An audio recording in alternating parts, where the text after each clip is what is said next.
Hello, my name is Redina Kolaneci. I'm the lead consultant at Christian Fundraising Consultancy.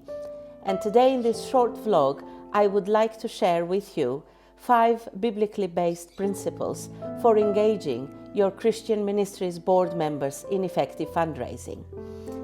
First, let me ask you a few questions.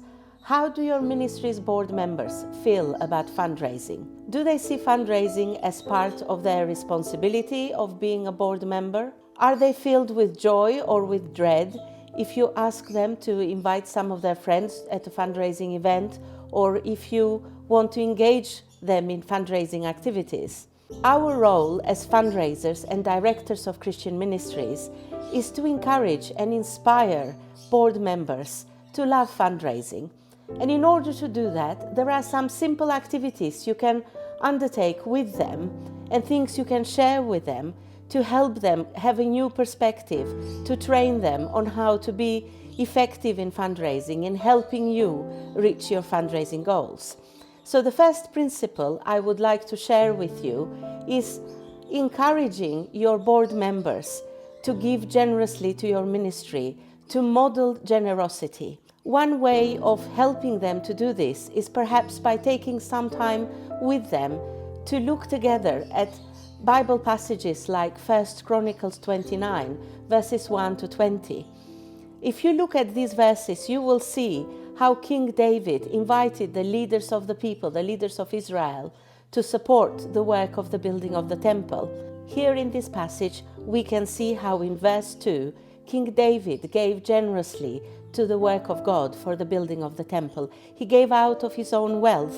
So in a sense, as the leader of God's people, he also led with his generosity. Then in verse 5, he called the leaders of the people to bring their contributions for the work of God. So they walked forward and brought their gifts in the full view of the wider assembly, so that other people could see that their leaders were committed to the work of God. They were committed to what they were doing together.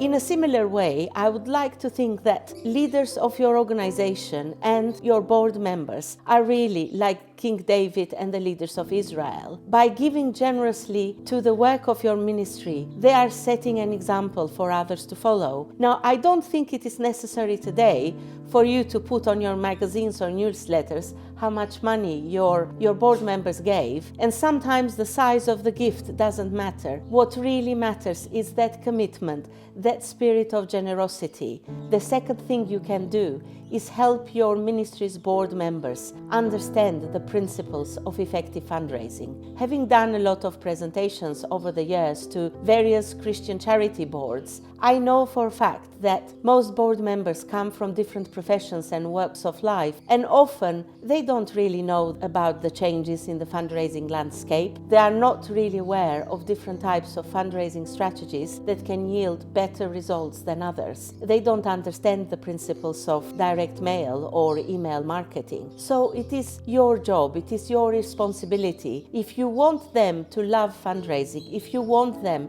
to make wise decisions about fundraising, because ultimately these board members will decide the budget that your ministry spends on fundraising, what kinds of investments you make in fundraising activities, then you have to educate them, you have to teach them, you have to show them what the key principles of fundraising are, how fundraising really works. How about purchasing a few copies of Henry Nouwen's book on the spirituality of fundraising and Ken Burnett's brilliant book on relationship fundraising, giving them out as gifts to your board members and setting a time, perhaps when you have a board retreat, that you sit together and you discuss what you have learned from these 2 books.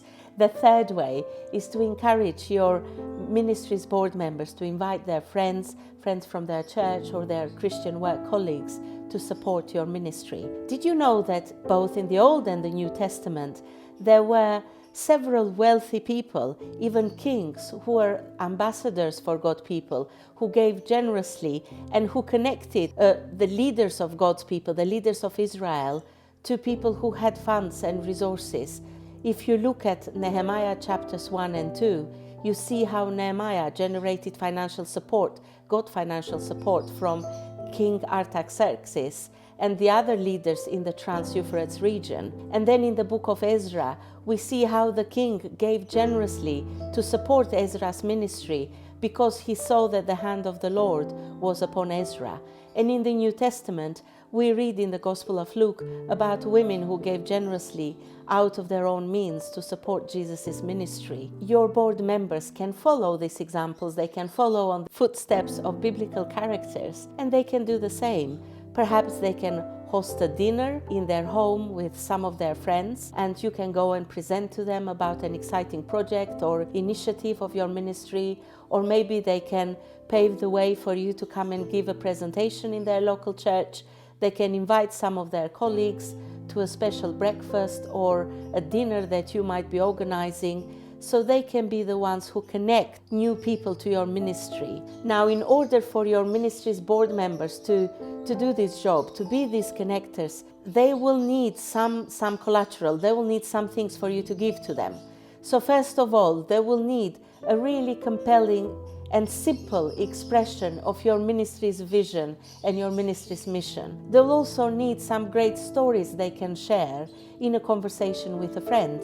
Stories that show the need and the opportunities and the ways that your ministry is actually impacting and transforming lives. And you can also supply them perhaps with photos and with videos and other basic information that they can share quickly and easily with other people. The fourth way is to encourage your board members to be part of that thanking process and of building relationships with key donors. So how about taking a board member along to some of your major donor meetings? How about inviting a board member to host a mission trip to the mission field? How about getting them to pray for your ministry's donors and to participate in various events and activities? In one organization I work with, board members are provided with a list of people they can contact, and these people are donors to the charity. So a board member makes a phone call to them saying that they are a board member of this charity and they would like to thank this person for their contribution to the organization. This approach yields some great results and some great relationships because donors can see that everybody in this ministry is really involved in thanking, in supporting, in encouraging donors to continue their journey with the ministry, with the organization.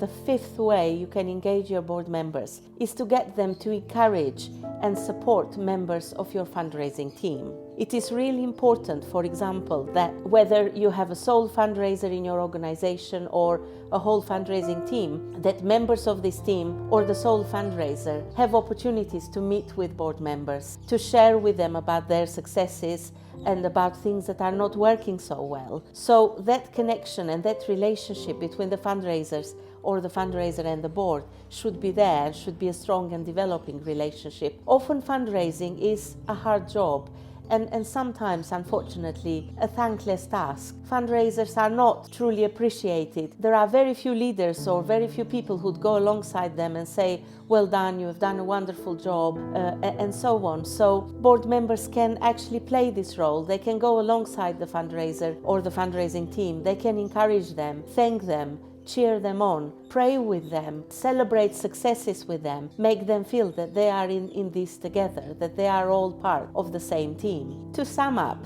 if you'd like your ministry's board members to really love fundraising and to help you reach your fundraising goals, then first of all, you should encourage them to model generosity by giving to your ministry, by supporting your mission. Secondly, you should try and educate and inspire them to understand fundraising, because only when they understand the principles of effective fundraising, they might be willing to support you more in your role. Thirdly, you should encourage them, you should enable them to become ambassadors for your cause, so they make connections, they invite their friends and their colleagues to support your ministry. Fourthly, you should enable them to build relationships with your supporters and to participate in thanking your ministry's supporters. And finally, you should really encourage them to build good relationship with your fundraiser or the fundraising team and to celebrate successes together.